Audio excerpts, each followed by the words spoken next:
You walk out of this room, I want you to learn. I want you to grow.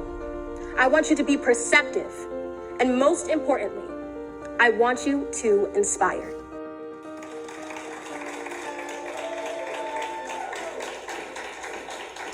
I'm going to give you 3 seconds to guess which major U.S. department President Donald Trump is trying to completely eliminate.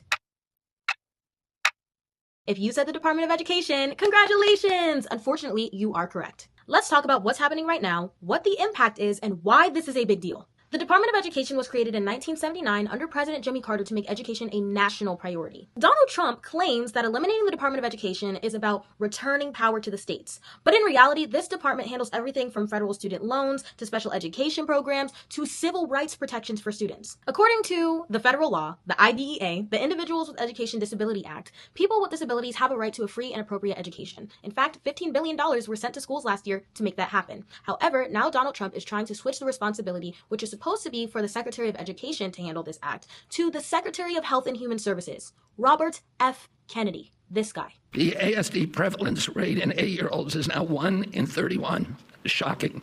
Health and Human Services Secretary Robert F. Kennedy Jr. pointed to new evidence that the U.S. is seeing, in his words, a growing epidemic of autism. Part of the purpose of the Department of Education is to uphold equality and equity for all students. That's specifically including special needs students. Now, I'm from New Jersey, and we have one of the best public school systems in the country. Top 5 to be exact. But unfortunately, a lot of other states like New Mexico, Arizona, West Virginia, they can't say the same. And that's due to either a lack of funding, hyper-political policies being implemented in the schools, or struggles with management. The real question is, would you want your state fully handling education on its own? Brookings experts are saying that this could cause chaos when it comes to national education. No central leadership, no clear enforcement of education laws. Who's managing school funding? Who's protecting student rights? Nobody has the answers.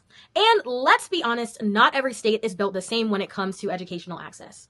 Oh, and since this video is going to be shown to Howard University students, hey Bison, let's talk about FAFSA, Pell Grants, federal student loans. Yeah, all of those are run through the Department of Education. Well, if the Department of Education is no longer the Department of Education, what happens to your college money? Significant confusion, thousands of students at risk. It'll be pretty bad. Especially because this executive order from Donald Trump means that every function in the Department of Education right now will be dispersed to other departments in the U.S. government. I've decided that the SBA, the Small Business Administration, headed by Kelly Loeffler, is a terrific person, will handle all of the student loan portfolio. We have a portfolio that's very large, lots of loans. According to NPR, student loan programs will go to the Treasury Department, job training programs will go to the Labor Department. You get the gist. This bill also proposes that the federal government be able to disperse educational funds with very little conditions or reporting requirements attached on the state's end. This means heavily reduced accountability from each state. I mean, I know filling out the FAFSA is a task, but we need the money. It sounds like wishful thinking, but we need to expect the unexpected at this point. Stay aware, stay engaged, and stay educated.